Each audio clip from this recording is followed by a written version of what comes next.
The rain hammered against the corrugated iron roof of Benny's bait and tackle, a relentless percussion that mirrored the pounding in Jack Rourke's head. He's been nursing a lukewarm beer and a bad feeling for the better part of an hour. The stench of fish and desperation thick in the air. Benny, a man whose face resembled a crumpled vial, kept wiping the counter with a greasy rag, offering nothing but grunts in response to Jack's silence. "She was supposed to meet me at the Blue Moon," Jack finally said, the words raspy from disuse. "8 o'clock sharp. Said it was important." Benny grunted again, not looking up. Women always got something important. She was Lila Monroe, a singer at the Velvet Curtain, and a woman who had tangled with Jack's life in ways he wasn't entirely sure he wanted to understand. He's been hired to find her by a man named Sal Demarco, who runs a few legitimate businesses and a whole lot of shadows. Sal hadn't specified asterisk by asterisk he needed her found, only that it was a matter of urgency. Lila was troubled, Jack knew that much. Beautiful, with a voice that could melt steel and eyes that promised everything and delivered nothing. She had a knack for attracting the wrong kind of attention. And now she hadn't shone. He finished his beer and stood, the rain instantly plastering his hair to his forehead. "I'm going to check the Velvet Curtain." Then he nodded, already turning his attention to a customer haggling over the price of a fishing lure.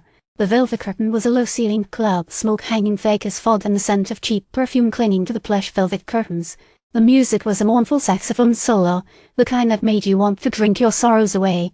Jack flashed his credentials, a worn leather wallet containing a few faded pictures and a detective's badge, to the hulking bouncer, a man named Bruno, who seemed carved from granite. "Lila's not here," Bruno grunted, his voice like gravel. "Haven't seen her all night." Jack stamped the room. It was packed, the clientele a mix of swells in short suits and women with too much lipstick and not enough money. He spotted the manager, a nervous little man with slicked back hair who introduced himself as Mr. Feldman. "Lila's missing." Feldman wrung his hands. "That's terrible. She's our biggest draw." "Did she mention anything? Any trouble?" Jack asked. "Oh, nothing. She seemed a little distracted earlier today. Said she had to meet someone. Wouldn't say who." Feldman's eyes darted around the room, as if expecting Lila to materialize from the shadows. Jack spent the next hour questioning the staff, but no one knew where Lila had gone or who she was meeting. He felt a familiar knot of frustration tightening in his stomach. Something wasn't right. Lila wouldn't just disappear without a word, especially not to someone like Sal Demarco. As he was about to leave, a waitress, a young girl with tired eyes, approached him hesitantly. "Mr. Rourke," she whispered. I saw her talking to someone earlier, near the back alley." Jack followed her through the crowded club and out into the rain-soaked alley.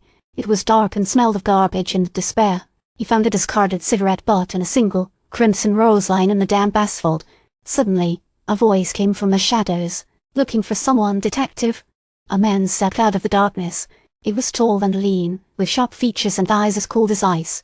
He wore a tailored suit that couldn't quite hide the expensive gun tucked into his waistband. "Victor Martel," Jack said, recognizing the name.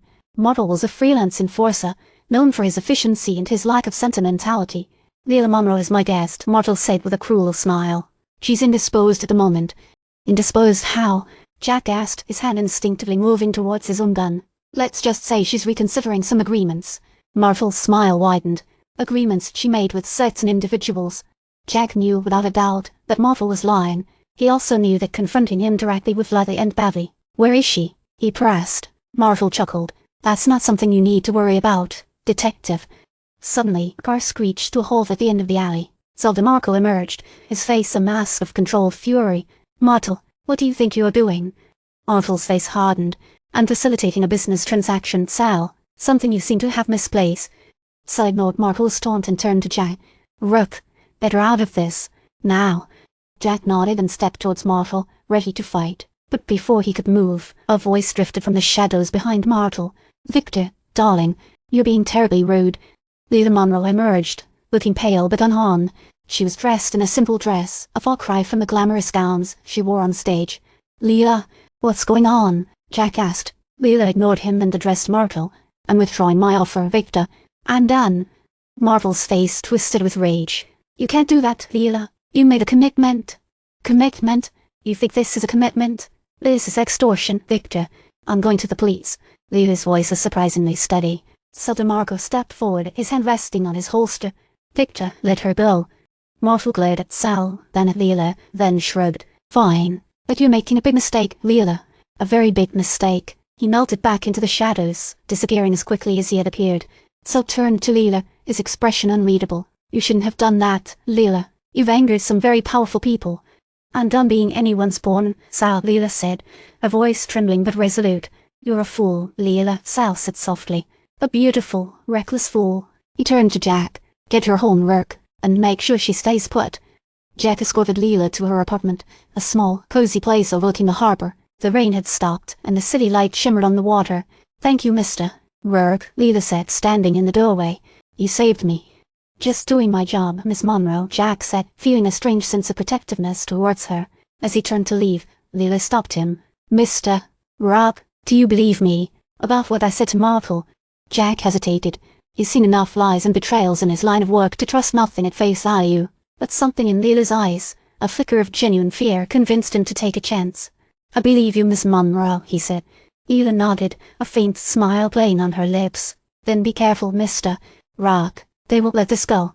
Jack walked back into the rain, the city lights blurring in his vision. He knew Lila was right. He stepped into something dangerous, something far bigger than he initially understood.